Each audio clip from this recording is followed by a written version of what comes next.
Welcome to WizThrift, your one-stop shop for all things mystical, magical, and fantastical. Hello everybody, my name is WizThrift. I am here today with Jordan. And Jordan, could you give a little introduction of yourself? Yes, hello everybody. My name is Jordan with a silent PH in the middle, and I run a YouTube channel of the same name, Jordan with a PH, and we do, it's just me. I do Dungeons & Dragons lore, and talk about like the Forgotten Realms a lot, and try to help out dungeon masters and inspire them with the established canon so that they can run around and do other cool stories. Like there's just lots of fun there's lots of fun mythology out there for the Dungeons & Dragons universe. So that's me. So. Awesome. Well, you are definitely very inspiring. You have a lot of fantastic content. So thank you. Yeah. I'm really excited to talk to you about it. I just want to say thank you so much for sitting down with me and taking your time. I really appreciate it. This is fun. This is I've done a couple of these here and there for like podcasts and stuff. This will be on YouTube, you said though, right? Yeah. But it's fun to just chat with people and collaborate. I guess that's the big thing. Like collaboration's a lot of fun on YouTube. Wally D just did a big video where he collaborated with like 28 other YouTubers or something, and I'm in there somewhere. Yeah, and it was fun, and that was like, that's perfect. Like I love when people do that. Back when I was like a really early YouTuber, there was a group of us that were trying to like build each other up because we're like, I don't know, how do you do this YouTube thing? Like we didn't know, we were just gamers, and those were a lot of fun memories where we'd like interview each other or just like talk about random things and try to like get numbers to go back and forth because ideally, you know, if somebody likes, you know, my content, odds are they'll like WizThrift's content. And so, you know, because like we're doing the same thing. You're not, so it's a lot of fun. So yeah, that's awesome. No, I definitely agree. It's fun just to talk to people and to make new friends who love the same types of things. It's fantastic. Yeah. Super cool. Awesome. So, what are your origins with D&D? How did you get started? Oh man, origins with D&D. So I've loved fantasy my whole life, and I have a degree in theater. Like I love performing, and I love acting and directing and all this other kind of stuff. But I never touched role-playing games for the longest time. I think it was my Christian upbringing. Like nobody directly forbid me to play role-playing games, but I remember I was approached in high school, and I was just like, oh, like no. And the Christian upbringing, but also there's a part of me that was like I was pretty nerdy, but that was like a level of nerd that I wasn't ready to do. And I always equate it with kind of the idea of LARPing. Like I actually think LARPing's really cool, but when I was in college and we went to the park and you see people dressed as like knights and wizards with foam bats, you're like, that's a level of nerdy I'm just not prepared to jump into.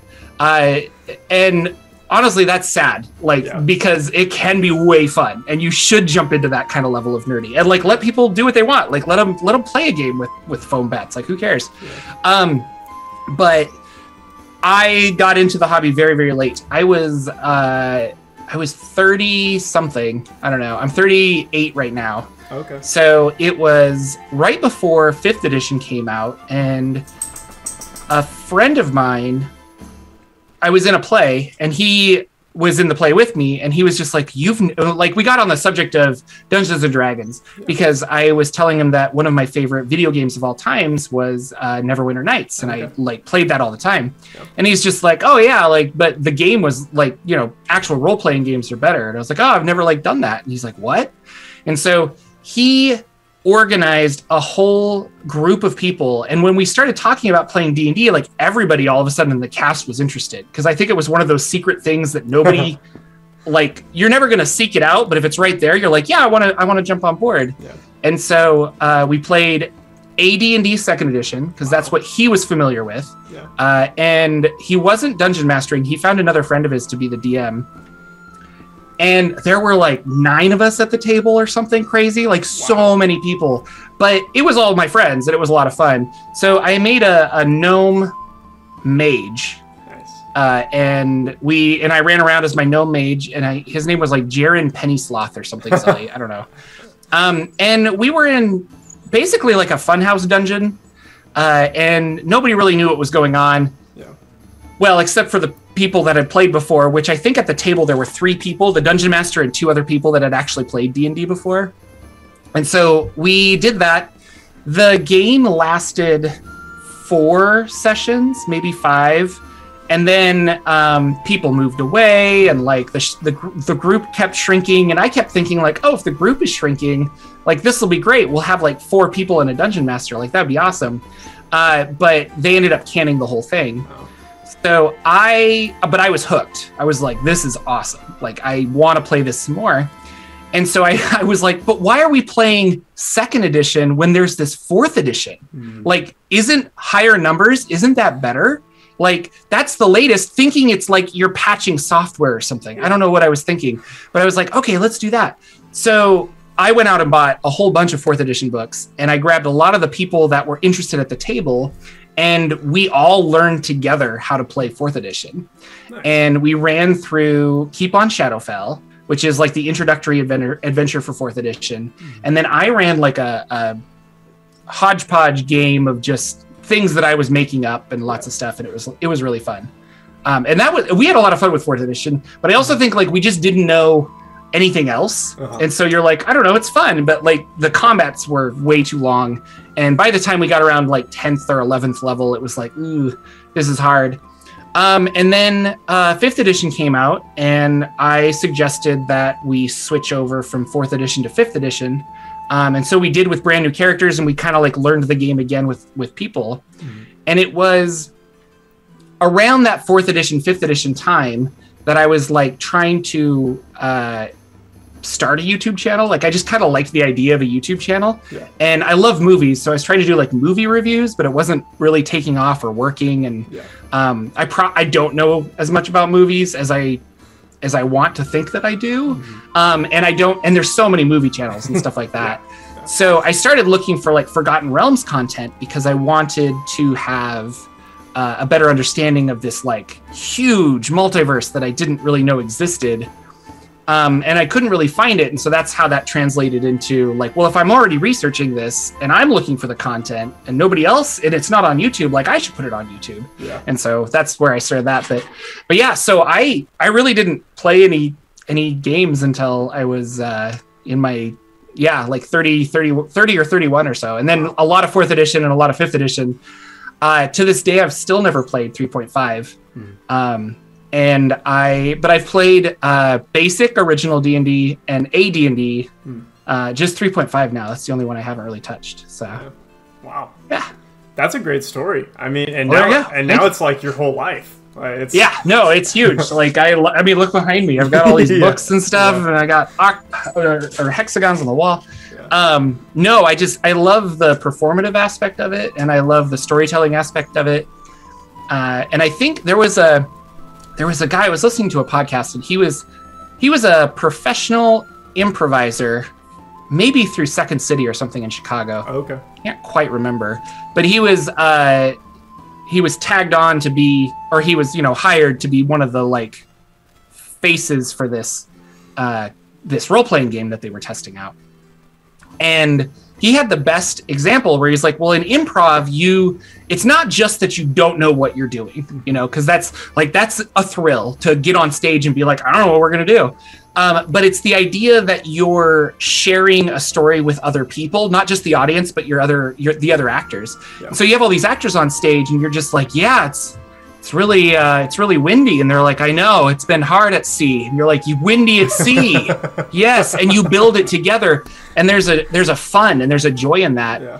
And I think that D&D encapsulates that really well. And so he was saying like he loves improv because of improv is this, you build something together, and then at the end of it, you're like, look at what we did. And D&D is kind of the same way, because you get together, and by the end of the session or by the end of a campaign, you're like, holy cow, like, look at what we made. And it's just this cool, special thing that you and your friends have. And I like that. So. Yeah. All the jokes that you make together, all the just the fun stuff that comes from it it's hilarious. And you cry and you laugh, and it's awesome. It's fantastic. It really is. Dang. So you're kind of like the Forgotten Realms lore guy, as you you started your channel for that reason. Do you plan on kind of branching out and doing some other type of content, or are you just thinking of just staying with Forgotten Realms?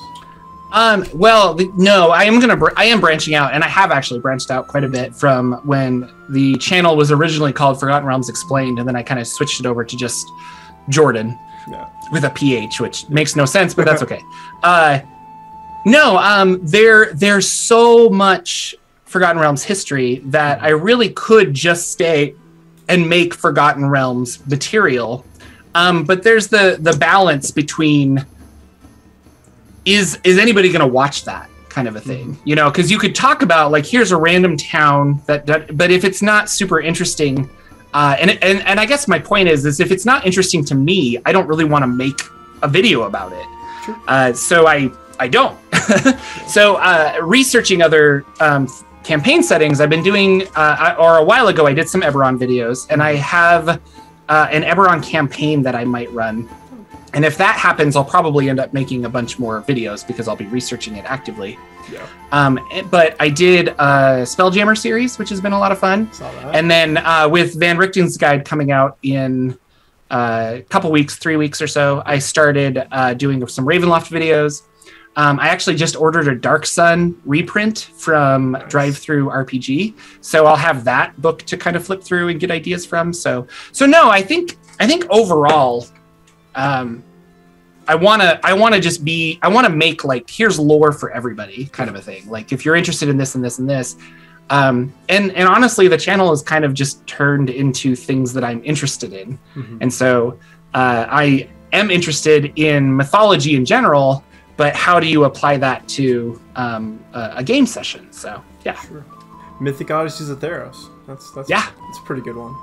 It is. Yeah. I did a whole video on the gods, and I was like, but oh man, Magic the Gathering lore, like that is a rabbit hole that I do not know if I'm prepared to do because I wouldn't want to. There's too much. But that's what I thought about Forgotten Realms and other things, but you seem to tackle that pretty well. Oh, there's a lot there. But and honestly, it's just a lot of reading of modules, and it's I don't know, it's fun. Sure. So do you own just like, other than the ones behind you, do you own just tons of modules and tons of like old stuff? I don't have a lot of old stuff. I do. There's some Spelljammer stuff over there that a fan sent me, and I've got some other modules down there, but for the most part, it's PDFs because they're really hard to come by, and so. As a collector, I could go out and get some older stuff, but it's so expensive, and it's just way cheaper and more efficient for me while I'm like typing to have a PDF up and stuff. I actually got really frustrated that the 5th edition stuff didn't have PDFs until I started getting it on D&D Beyond. I was really against D&D Beyond for a while, and then I was like, okay, now I like this, and so I can have my laptop open and stuff. And I was like, I don't know if I can show you. Well, I have a camera here that I could switch over, but over on that wall, I have like the original Fiend Folio and the Player's Handbook and deities and demigods and stuff like that. So a lot of my like more collector stuff that I found, I usually am displaying it in my game room, just not behind me with my, So that's really awesome. That's really cool. What's your favorite part about researching and lore? I don't know. That's a good question. I guess I like stories, and so probably just kind of the inspiration that you get when you're reading something. It's ultimately I'll say it this way. So directing a lot of plays and being in a lot of plays throughout the years, you go and watch a play and that you're not in or that you didn't direct, like just for fun, you go and see a play. And there's a lot of you that are just like, you're watching it and you're like, oh, that choice is not good. Like you should have done this, or like, oh, that surprises me. Like that's really cool. And you're analyzing it in a way of how would I have staged this production, or how would I have made character choices for the character that I obviously would have been. Not that I'm grandiose and fantastic and I'm going to get cast as that character, but actors have a type. So I know that I'm going to be, this character as opposed to the elderly old man. Like I will never be cast like that until I am an elderly old man. So when I read mythology, and especially like D&D mythology, it's usually like, how can I incorporate this in my game? And in December of 2020, I wanted to make a campaign setting because I realized I'm absorbing all of this stuff, but I've never like made anything unique. I never made a campaign setting. I've always played in like modified worlds before. Yeah. And I say modified because it's like, it's my world, but I'm like, I don't know. Yeah, boats can fly. Let's go. And you just kind of go with whatever the players come up with. Mm-hmm. So that was a lot of fun because I was reading lots of stuff and you just kind of, I don't know, steal like an artist. Like that's what they do. Like you read cool things and you're like, I like that. I want to incorporate it like this, only I want to make it pink or something. And you go along with it. And so probably just while you read anything, you get inspired. Mm-hmm. And that's really cool. So that is really cool. That's really cool. So from all of your research, all the lore that you've looked up, the monsters, everything, do you feel like there's a monster that is underrated? Underrated monsters. Geez, I don't know. Like, maybe I'm just going to mind flayers, but I don't necessarily think they're underrated. Yeah. I think that they are cooler because we don't know everything about them, if that makes sense. Like there is part of the timeline is that potentially mind flayers are like weird, grotesque humanoids at the end of time that in order to save their species sent themselves back in time so that they could survive. Wow. So the mind flayers that we have around us are probably like present day mind flayers, but they're descendants of time travelers. But like, we don't really know that. And is like that. Did I lose you? No. Okay, I thought I lost you. No, you're good. But but we potentially have and so but that is lost. Probably also to the mind flayers. Like they don't know really if that's true or not because, elder brains die and that knowledge is lost and things like that. So, but I mean, any monster can be really interesting and cool if you make it that way. And, but like, I mean, kobolds and goblins, like you have these generic monsters, definitely in other campaign settings, they have made goblins a lot cooler. Like in Eberron, the goblin race they ran the entire world for a long time. Oh wow. And they were the like race. And the elves came over and they're like, who are these goblins? And you're like, we're goblins. But that great goblin empire fell. Yeah. And it's interesting to be like, look at where you are now. Like that's weird, because you were the goblins. And to say that is kind of like not anti, but it's not your normal fantasy. Because usually it's like, gross goblins living in a cave. Yeah. But I liked in Eberron that it's like they don't have to be living in a cave. Mm-hmm. Like they once lived in kingdoms, but something happened. So I love taking these tropes that are like gross goblins in a cave and turning them into like the actual like really awesome heroes. And the really cool stuff are making the princess actually evil and the dragon's the one that's the good guy. Yeah. That's awesome. Do you have a favorite type of monster that you've studied, or just that you just love putting against players?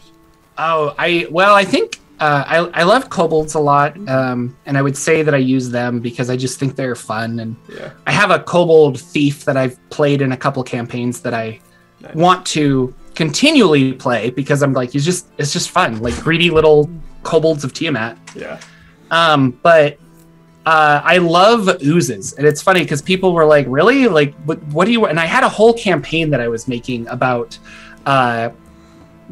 demon cultists of Juiblex, which is the demon ooze of the abyss. Yeah. And everything was going to be oozes, and you didn't know what was what. And in the Tome of Beasts, which is the Kobold Press book, they have an oozasis, which is an oasis that is... or an ooze that is posing as an oasis. And so you walk up and you're like, I'm going to go get a drink of water. And then this giant ooze comes up and attacks you. Yeah. So much fun. So I think I like, mimics are cool, but like everything can be a mimic is kind of like, okay.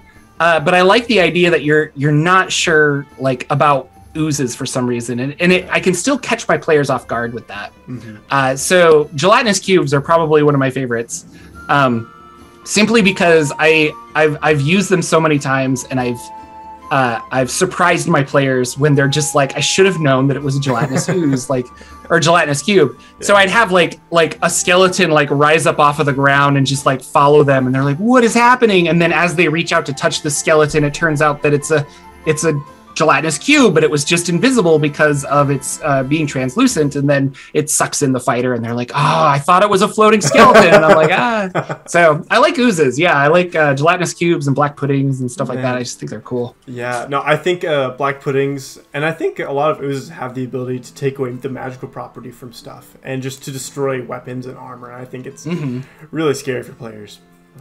Yeah. I think you could do a really cool like secret invasion style campaign where slowly like oozes are taking over the world, they're taking over the king, and so yeah, no, if you could be make a bunch of sentient oozes that could, I don't know, shapeshift or like I don't know, maybe or go down the esophageal tract of some king, and then they can control the king. Like that would be kind of cool. And you're like, I don't know, like how do we get the king back? Is he even alive? Like I don't know. And so no, that'd be a fun campaign for sure. Yeah, that would. I mean, I've used changelings on my players, and it freaks them out because they're like, oh, is this person like, are they real? Are they changeling? Yeah, no, oozes. That's the new mimics. There we go. Everything. Oozes are the new mimics. That's your T-shirt right there. So. Thank you. Yes, my first T-shirt design. Yes. Awesome. So you've done like 4+ years now of deep diving into lore, and you kind of touched on it before to just because you wanted to just have an interesting YouTube channel, but where does your love of it come from? What keeps you going? What keeps me going with YouTube? Like learning more and more about lore. Or just more lore? Yeah. I don't know. Like, you know, one of my favorite books as a kid was this like really dense book of Greek mythology. Okay. And there's just something about the simplicity of the way those stories were written, and how there's little sentences that are just like, I'm trying to think of one, but I can't. But like, and then Hercules like slaughtered 40 people. Yeah. And moving on, and it was like, whoa, what just happened? And I like that. So I always like my friends always thought it was really dry, and they're like, why do you read stuff like that? Like that's so boring and dry. And I was like, I don't know. There's a certain charm to it, and I really like it. And I think the same is about Dungeons and Dragons lore, and you know, it's so inspired by our own mythology. But I'm also just surprised every time I find stuff. I remember when I was researching the Forgotten Realms a whole bunch, I was going into all this stuff, and then I discovered Al-Qadim and Zakara. And I'm just like, okay, I'm like, what is this? Like this whole continent and like different gods, but some of them are maybe the same, but we don't know. Yeah. And a completely different look on magic. And I was like, how do you make, you know, technically it takes part in the Forgotten Realms, but more importantly, it was part of the AD&D system. So the magic system that you're familiar with your Forgotten Realms campaign is the same magic system that they're using in Zakara, yet we don't have a conjuration wizard. You have a sand mage, or you have a fire wizard or something. And they were so, like magic was very focused around the elements and not necessarily spells. And so it's like, well, a fireball here, like they both found out how to do fireballs, but very different directions got to the same endpoint.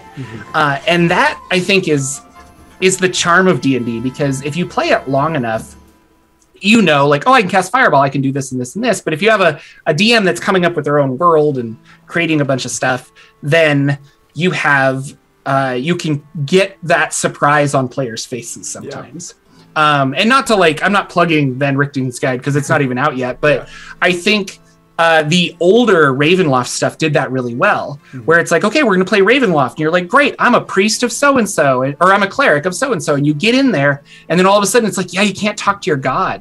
And it's like, wait, what? Like, so I can't have spells? Like, and they're like, yeah. And so that can do two things. It can make a player really upset because they're just like, I thought I was going to have spells. But it can also be like, how do I overcome this problem? And a lot of D&D for players is just problem solving. Like, how do I do this? And they, different people go in different directions. But so I think, to answer your question, it's just kind of, I'm always surprised about new stuff that I'll learn. And I think that being surprised can, so I definitely get burnt out if I was just stuck on the Forgotten Realms kind of thing. And I shouldn't say stuck. Sure. Like, there's a lot of stuff there, but it is very, we got this Anglo-Saxon kind of, white medieval fantasy that can only carry you so far when there's like so many other interesting stuff, so. Going off what you said about magic, I think that wizards and even sorcerers and warlocks are just kind of underdone because there's, like you were saying, there's so many different ways to get to one point. Maybe this wizard shoots fireball like a fireball, but maybe this wizard takes a Molotov cocktail and throws it, and that's their fireball. Maybe that's like kind of an extreme example, but I love. Well, no, or just that's the catalyst he needs to create the flames to be bigger than it is, And so his material components is this like Molotov cocktail, whereas the other guy can just like spark his fingers or something, But no, I like that. I like that. I think that's creatively describing not only magic but just your attacks and stuff. It's really cool. So it's really cool. For sure. So, what do you think is probably, from all your research, is like the most obscure piece of lore that you have found? Or maybe like the strangest thing that you weren't expecting, if that is a better question. Well, I think it was when I started really diving into realm space, which is the crystal sphere, which is like kind of the bubble that surrounds the Forgotten Realms solar system. And I'm gonna mess it up, so I probably should look this up just a little bit. But like there's weird planets out there in realm space, and some of them I wasn't really familiar with any of them. But even the moon of Tyrell has like elves living on it and stuff, and you're like, okay, wait, what? And so to say like, okay, and you have all these adventures around the Sword Coast and Mythdrannor and what have you, another Neverwinter game, things like that. I got Baldur's Gate 7. But if you can figure it out, like there's a whole adventure out there, just, I don't want to say beyond the stars because it's a weird crystal sphere. But so you have the sun, and then you have this weird, and I'm going to say these wrong. If anybody watches my channel, they know I can't pronounce things. Anadia, I think, and it was closest to the sun. So Anadia is a planet that is closest to the sun, and it's populated by halflings and umber hulks. And so I'm like, there's probably so much more to that, but you're like, okay. And the one after that is a gas giant populated with flying avian life forms and floating islands of water that revolve around the planet's core. And Elminster of Forgotten Realms fame, he has a like summertime retreat on this island. So like when it's like, I winter here, but I summer over here, but he has a little abode on this island or on this planet. You're like, what? And then there's Tyrell and Saloon, which is the moon, or Salune, I should say, which is the moon. It's the largest satellite, and there is on the dark side, there's like a bunch of elves and stuff that live there. It's just so weird. And it goes on. And one of the planets is actually just a floating tree that has water in a disc. There's another planet that's like run by beholders. So you want to take D&D on its and flip it around. Like that cracks me up because like that's canon. If anybody ever goes to the moon and they're just like, what's on the moon? They're like, oh my gosh. Or like, I want to go over here. It's nothing but halflings and umber hulks. And you're like, what? And so I think that's really cool and kind of expands on the idea that Dungeons & Dragons can really do a lot of different things for you. you can play all these different types of games with this silly little fantasy system. So, yeah. So when people say they're tired of D&D or like, oh, it's just not for me, I'm like, no. There's plenty. We got halflings and umberhulks. Like, come on. Yeah. we got space elves. It's awesome. We call them Vulcans. It's really cool. I didn't know about space elves and on the moon. Like, that's insane. Yeah. No, it's crazy. Like, and it got me thinking when I was making my own campaign setting, because a lot of people were like, well, what's on your moon? And I'm like, man, I don't know. Like, you start thinking about it, you're like, why would I ever have to answer that? But you're right. I need to answer. If I put a moon out there in my world, I'm going to have to say what's on it, because eventually someone's going to figure out how to get there. Yeah. So. Yeah. No, I've caught myself, like, if my players are like asking me questions, I'm like, I'm just going to one up them. There's 10 moons, guys. They're like, wait, what? How does that affect her? I'm like, mistake number 1, DM. There's a lot of tidal waves and water going on. Yeah, so, that's awesome. So that's actually canon now. I'm trying to figure that out. But anyway. Oh, there you go. That's cool. Yeah, that's awesome. Do you have a favorite artifact that you've researched? Oh yeah, the Hand of Vecna, hands down. Yeah. Like, yeah. I like. I mean, artifacts in general are cool, but I like the ones that are a double-edged sword. So it would have to be the Hand and the Eye of Vecna. Gotcha. And more so the Hand of Vecna, because I've actually introduced that into games. And I'll say this, like, if you're a dungeon master, you're probably like me. And for a long time, you were just like, I can't, like, give that to my players, or I can't do this and this and this. But I've had more fun when I did drop those into a game. Yeah. Like, you would be surprised at the amount of fun, because your players look at you and they're just like, what are you doing? Like, it's one of those things where you're like, this is the item we don't do. Like, a great one is the Deck of Many Things. And everyone's like, oh, that just kills campaigns. It's awful. You're right. It can. And it does. But like, it also, everybody has a really good Deck of Many Things experience. And if you go to conventions and things like that, and you talk to other people, you can just be like, yeah, like, I've got this Deck of Many Things story, and oh, let me tell you about my Deck of Many Things story. And everybody can kind of commiserate. And it's almost as if we were playing the same video game or reading the same book, you know? Yeah. Like, you meet strangers and you're like, oh, like, you've read, I don't know, I'm trying to like find a novel that like, you've read Dracula. Let me tell you about Dracula. Like, oh yeah, I love Dracula. What about this part? I loved that part. And I think these iconic items, artifacts and stuff, are what we have. But any kind of sentient weapon too, like Whelm and Wave and stuff from the Black Razor. All of those items that can talk to you, I love as well, because then they have a personality, and that's just fun. So. Yeah, for a long time, my player, he encountered this, it was this, like, demon lord that was stuck in this dagger, and it attached to his arm. And so for, like, 6 months of, like, real time, he was going around with this demon arm that was, like, slowly corrupting him and disconnecting him from his god. And he just recently just had a solar just chop off the whole arm. And I was like, you actually did it. I didn't expect you to do that. Like, but... No, that's awesome. And I think what you were saying about, like, oh, we can't put that in the game, for a long time, and I'm still kind of struggling with this. I was like, oh man, what if I tell somebody I did this and they're like, oh, you can't do that in your game? I'm like, wait, why not? It's my game.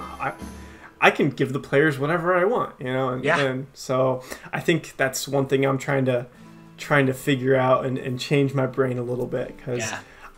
I do want to give them a Deck of Many Things, because they're every player's insane, and I do want to do the Hand of Vecna. And, no, and you get very different paths with people, I guess, or decision making, because I introduced the Hand of Vecna, and I was like, yeah, you found like a severed arm or whatever, and they're like doing all this stuff. They're like, it's magical. And the experienced player, he's just looking at me and he keeps like looking at the table, and he's like, what is happening? Because he's putting it together. They were all, I thought instantly they would be like, oh, I'm gonna like cut off my hand because I have to, like, I want to use this as a power thing, or I want to do X, Y, and Z. But they were petrified of it. Like, they were just like, or terrified, I guess is the better word. Like, they were just so scared. And so they've been hauling this around. And sadly, that was the pre-COVID thing, and we left with them having the hand of Vecna, but not really knowing what to do with it yet. Yeah. And meanwhile, I've got like Vecna servants hunting them, looking for the hand. Yeah. And we might go back to that game. It's been over a year now, so it's kind of like, I don't know, maybe we'll try something new when we're all vaccinated. But but man, I was so surprised because I was just like, wait, what? That's crazy. And then meanwhile, my DM introduces these, like, he gave us like a scroll of wish, and he gave us a bunch of other crazy things. Wow. And we're all just like, how do we use this for? And we were doing a wild mount campaign because my DM really loves Critical Role, and he wanted to try a wild mount campaign. And so we were doing that. And he gave me some like crazy magical item. And I was a secret worshiper of Tiamat. Nice. And by the very end, they were doing some kind of ritual to bring about, to change people into like dragon hybrids is kind of the whole plot. Okay. And I was like, do I sense like a Vecna here? Or not a Vecna, but a Tiamat. And he was like, yeah. And so I ended up sacrificing this artifact, and I gave it to Tiamat to get ultimate power. And then that's how we ended the campaign. And it's like, well, Jordan's character might be the villain if we pick this back up again. Oh, wow. But like, that's a cool memory that we'll have forever.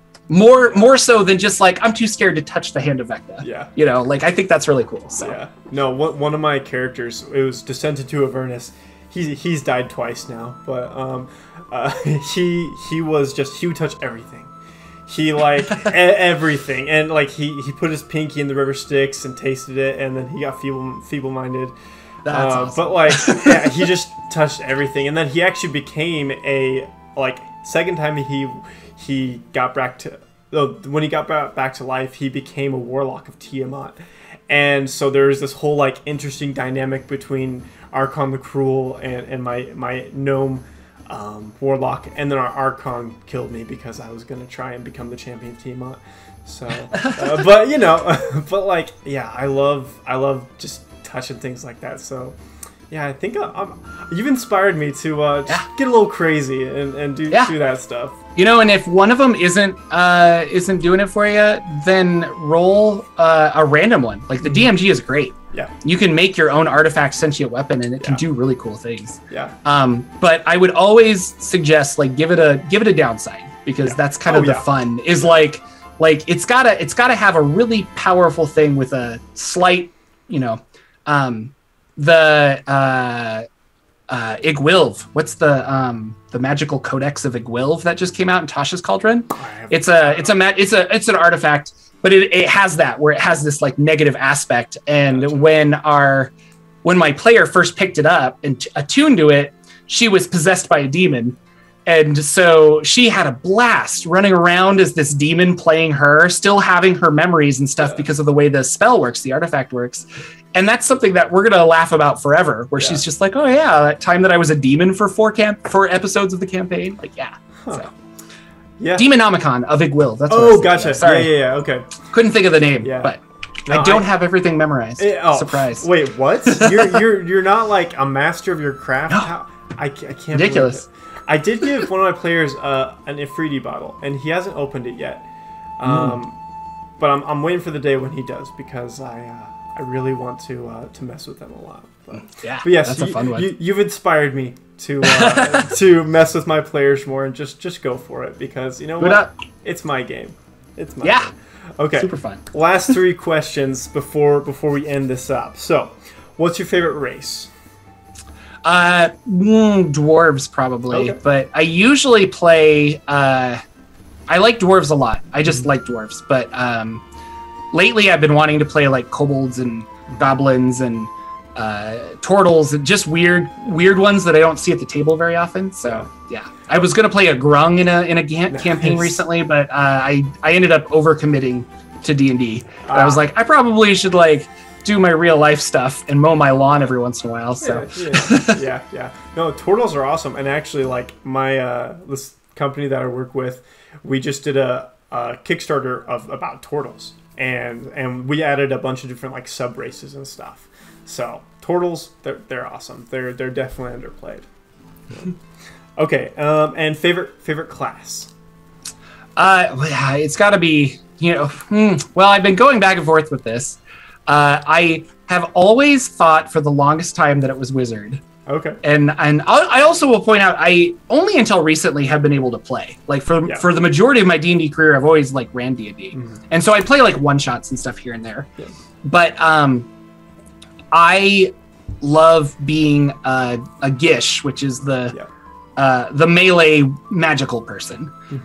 So I thought for the longest time that my favorite class was wizard, but the more I play D&D, it's bard. And it's always like, I have a strength bard minotaur that I want to play, where it's like he's got the lowest charisma, but if you take spells that don't require saving throws and stuff, like defensive things, it can be a lot of fun. And I really like the versatility of that. So I had a College of Swords bard, which I think not a lot of people like College of Swords.